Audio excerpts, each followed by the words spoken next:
adjust your dial. Ba-da-bum-bum-bum. It's your boy Big Vern. This is App Stupid, the fastest growing sports and entertainment show on these YouTube streets.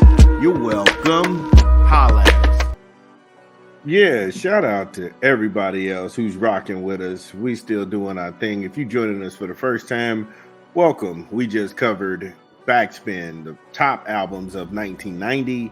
It's a hard top 10 to jam in there, but we gave you an explanation of our list for 1990. Hopefully, you'll go ahead and respond to that.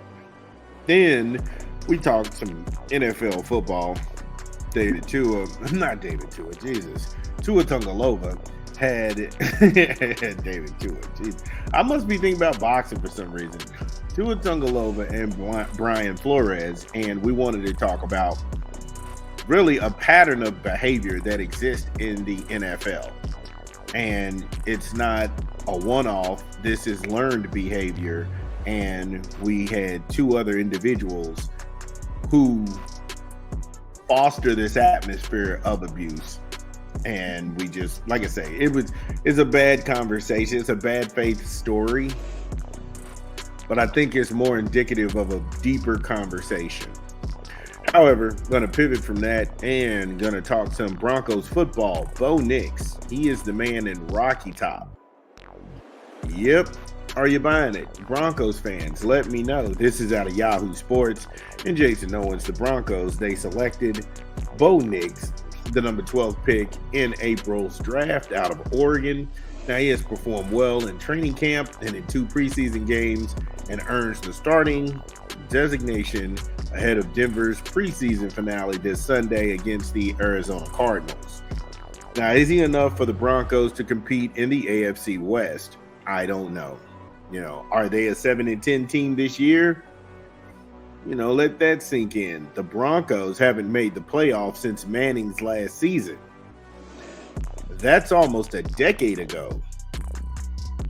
They're in need of a revival of some sort. I just think that things are super bizarre in Bronco country, and I'll go ahead and explain. Russell Wilson, he stunk up the joint very bad, and they ended up paying for him and his services, and it didn't pan out too much. However, when they went and got Sean Peyton, he was perceived as some quarterback whisperer, and he couldn't get Wilson's career back on track, and so he ended up benching him, and eventually they ended up trading him. Now he's got a stable of guys who are just journeymen to surround a rookie who actually beat them out for the spot. But when they traded Jerry Jeudy, their top wideout, for whatever reason, now it's in a perpetual rebuild. So we'll talk more about this when we come back from a quick 20 from an unofficial sponsor of the show. This is Big Vern. Drop the spot.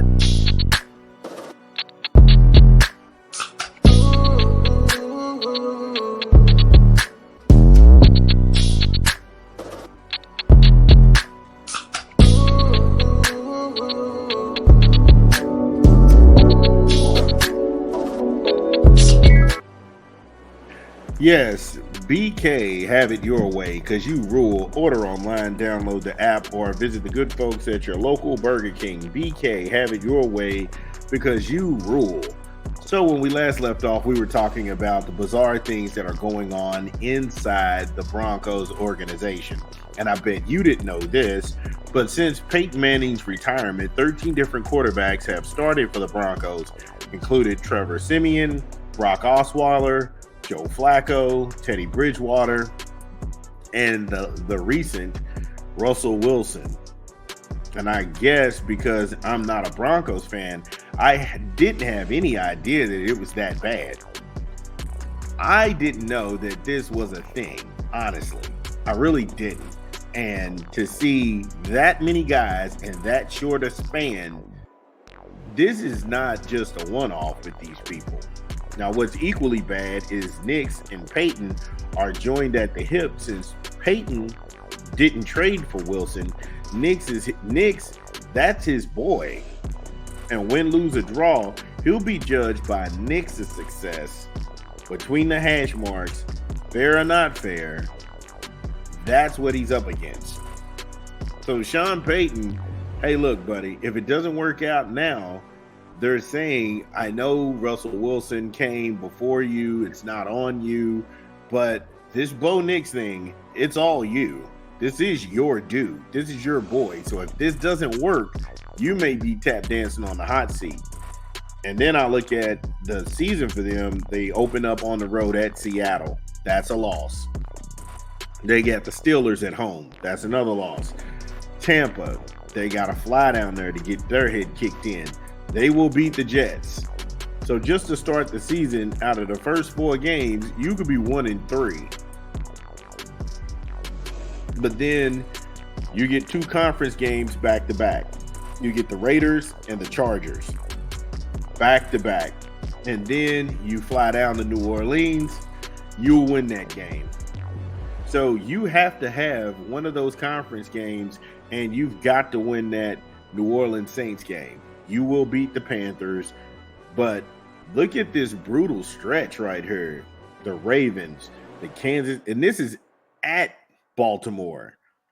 You're at Baltimore, and then you have to fly to Arrowhead to get your head kicked in. Then you have the Falcons at home, which you should beat the Falcons, but I'm not too sure about that because I think Raheem Morris has more up his sleeve.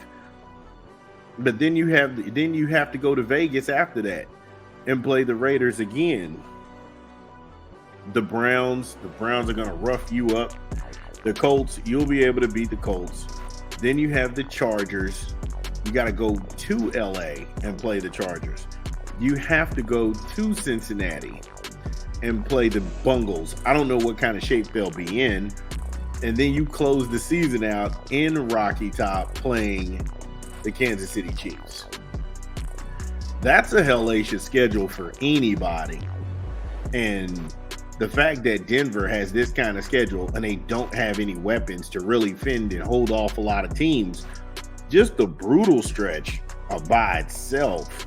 When you get into the Ravens, the Chiefs, the Falcons, those people are coming around to pick the bones. Now, I will give them in the conference maybe 2-4. Overall, I'm going to go with 5-12 on the season. It's just a brutal stretch. It's just a brutal stretch. But we'll get back into this when we come back from a quick 20 from a rap album we're promoting this month. This is Big Vern. Drop the spot. Yo, this your boy Big Vern. Got another rap album, 38 Special, in stores now. Mother and the Gun. Get it where you legally consume music, whether it's Apple Music, Google Play, or Spotify. I got the favorites on here, Early Morning, Had It Coming, Special Methods, and many more.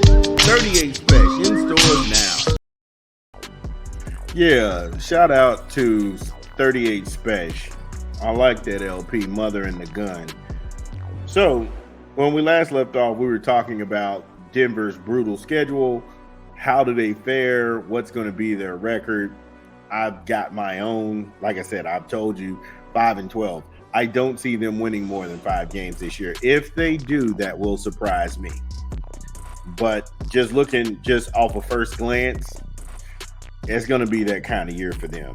Now, as far as preseason goes, the NFL owner class is telling us it doesn't mean much or anything at all. But writers are telling fans that they have standouts. But it's not against starters for more than just one series. So at this time, it's just a wait and see. Because if you say Bo Nix looks really good, on one hand, like I said, the sports writers are saying this. But what the owner class and what Roger Psycho Goodell is saying is that preseason doesn't mean much. So if preseason doesn't mean much to you all, then how are you evaluating talent? Really? Again, you see why I said you talking out the side of your ass. You may not know what you're talking about. That's what this feels like. That's what this feels like. And I don't see a way out for Denver. I don't see a way out of this for Denver. Hopefully I'm wrong, but I'm right more times than not. But I'm not a Broncos fan. Broncos, let me know. Do you think Bo Nix is the goods? If Bo Nix can get you all back to being serious.